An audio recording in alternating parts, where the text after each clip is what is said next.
अरे बापरे, ऑगस्ट आणि 15 ऑगस्ट, खरोखरच 15 ऑगस्टची आठवण जरी आली तर मनात देशभक्तीचा खरोखरच तसा जोश निर्माण होतो.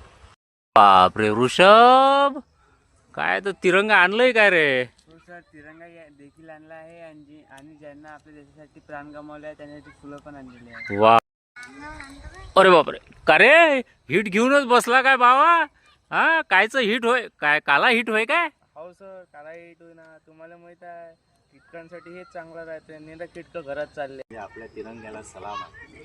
आणि तू आपल्या ज्यांनी प्राणाचं बलिदान दिलं आहे आपल्या देशासाठी त्यांच्यासाठी फुलं आणली. सगळं काही असावं पण त्यासोबत संस्कार देखील असणं गरजेचं आहे. आणि म्हणून देश कशानं मजबूत होतो रे? देश खरोखर बलिदानाने मजबूत होते.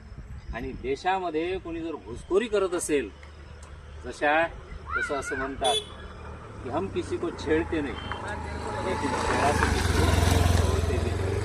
आणि म्हणून 15 ऑगस्टचा तो जोश प्रचंड आहे. परंतु 16 ऑगस्टच्या दिवशी, त्या दिवसानंतर अरे सर, आरशा कशासाठी आणला? आरसाच तो माणसामध्ये जे खरं आहे ते खरं चेहरा आरसा तो दाखवते. तुम्ही पाय म्हणून सारे जहां से अच्छा हिंदुस्तान हमारा, हम बुलबुले है इसकी ये गुलसिता हमारा.